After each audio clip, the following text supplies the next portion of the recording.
স্কুলে এখন সবার মুখে একটাই কথা, এসএসসি পরীক্ষা। শিক্ষকদের কড়া নির্দেশ, অভিভাবকদের কঠোর চোখ। সুজন দিনরাত পড়ে। তার কাছে এটা শুধু নিজের নয়, পরীর প্রতি প্রতিশ্রুতি রক্ষা করার লড়াই। অন্যদিকে পরীও চুপচাপ হয়ে গেছে। আগের প্রাণচঞ্চল মেয়েটি এখন যেন গভীর কোনো ভাবনায় ডুবে থাকে। ক্লাসে সুজনের সঙ্গে চোখাচোখি হলেও কথা হয় না। তবে একদিন লাইব্রেরিতে পড়ি এসে ফিসফিস করে বলল, তুমি পড়াশোনায় মন দাও, তোমার সফলতাই আমাদের উত্তর হবে, আমার পরিবারের প্রতি, সমাজের প্রতি। সেই মুহূর্তে সুজন প্রথমবার পরীর চোখে নিজের জন্য অপেক্ষা দেখল। পরীক্ষা শুরু হয়ে গেল। প্রতিটি সকালে সুজনের মায়ের দোয়া আর বুকের ভেতরে গোপনে রাখা পরীর সেই চিঠি তার শক্তি হয়ে উঠল। পরী পরীক্ষায় ভালো করছে, কিন্তু ভেতরে তার দোলাচল, সুজন পাশ করতে পারবে তো? শেষ দিনের পরীক্ষা। প্রশ্ন সহজ, হাতে সময় বেশি, কিন্তু সুজনের মন বারবার জানালার বাইরে তাকায়। সেই পুকুর পাড়, সেই হাসি মুখ।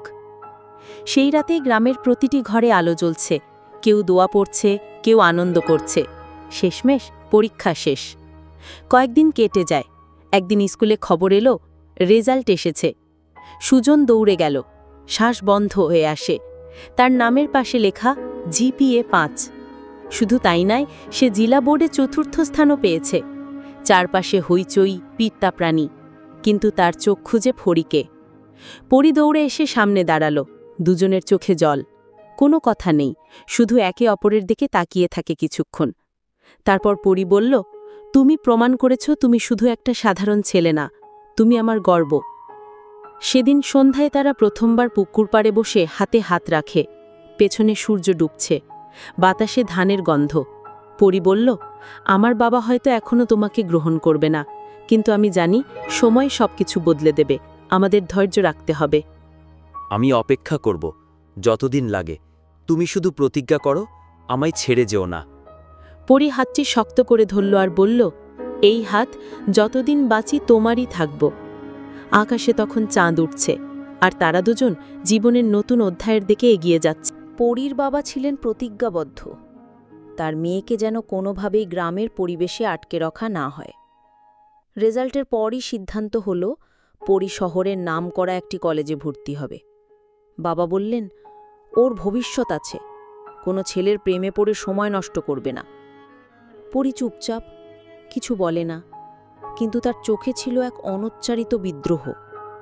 সুজনের খবর ছিল, তাও জানত না আরেকবার দেখা হবে কি না। কিন্তু যেদিন পরী শহরে যাওয়ার জন্য রওনা দিল, তার আগের রাতে চুপি চুপি সে এলো সুজনদের পুকুর পাড়ে। আলো কম, পেছনে গ্রামের ঝিঝি পোকার শব্দ। সুজন তাকিয়েছিল ফাঁকা আকাশের দিকে।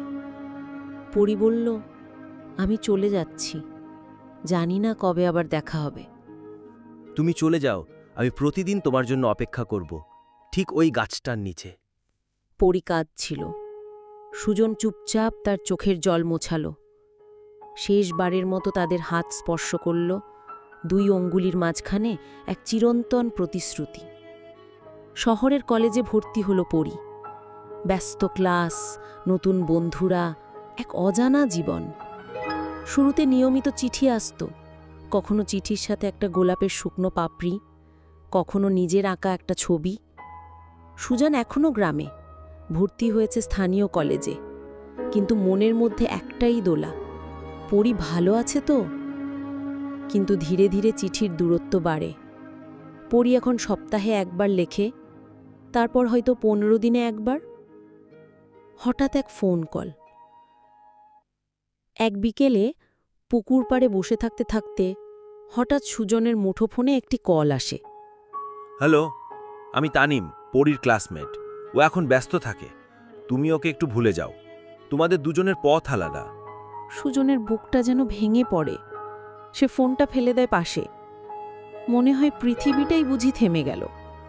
কিন্তু সে জানে পরী এমন নয়, এমন হুট করে কেউ একজন এসে তার জায়গা নিতে পারে না। ঠিক 3 দিন পর ডাকপিয়ন একটি খাম দিয়ে যায়। চিঠির উপর লেখা, সুজনের জন্য। খোলার পর দেখা যায়, আমি জানি কেউ তোমাকে ফোন করেছে, সেটা আমি জানতাম না, আমার ইচ্ছায় হয়নি। তুমি বিশ্বাস করো, আমি আজও তোমারই। শুধু সময়টা কঠিন।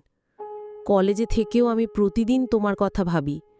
পুকুর পাড়, হাত ধরে বসা সন্ধ্যাটা, তোমার নীরব ভালোবাসা।